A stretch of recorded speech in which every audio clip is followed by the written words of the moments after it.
Let's get more now on that new report from the Australian Automobile Association that blames lazy state and federal governments for failing to cut Australia's road toll. We're joined now by the Peak Body's Chief Executive, Michael Bradley from Canberra. Michael Bradley, good morning and thanks for joining us. Morning, pleasure to be here. What do you say the laziness is about?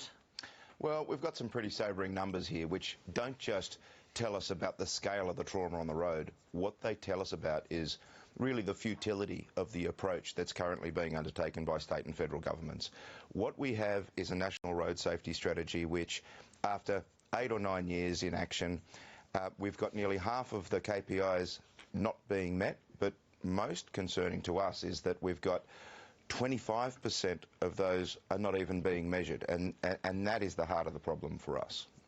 And of course, included in that are the injuries and the traumatic injuries and the lifelong trauma and injuries that are sustained by people in accidents. Yeah, it's a really strange one that in 2019 we can't explain to you how many people are seriously injured in car crashes in Australia each year. Some states can, some states are counting that. Yeah, this is a gift of our federation. Every state can tell you what's going on in its own patch, but because of the fact that they define things differently, they have different agencies measuring things, they report over different time frames. You've got this patchwork where we can't give you a national read on it. And our message to government is, if you can't even measure this sort of stuff, if we can't work out what's happening, how on earth can we put in place policies based on evidence and that are there to predict what's happening in the future?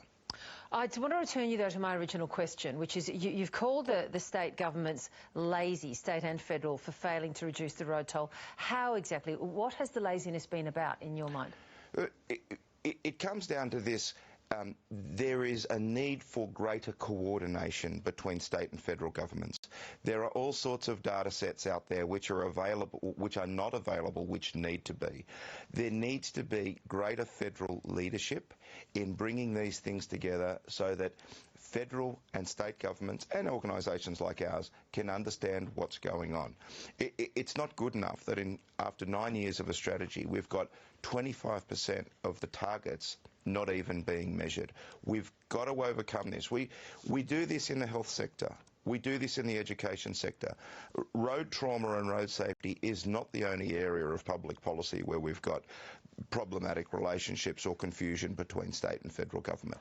We get across this elsewhere, and we really hope that when state and federal ministers sit down in Adelaide tomorrow for a COAG meeting, that this is on the agenda and we start trying to iron out what the problems are and what the blockages are, because this is a problem that kills more than 100 Australians every month. 100 Australians are going to end up in hospital today because of a road crash.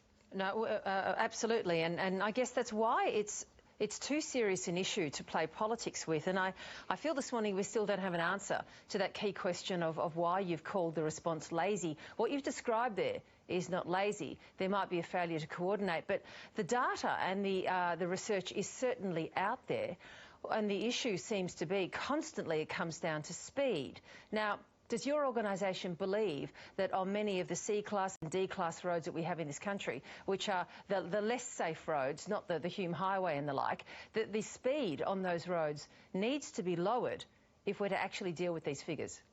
That's a live debate, and it's a good debate to have, and it's one we're happy to be part of. Where does your organisation stand on that?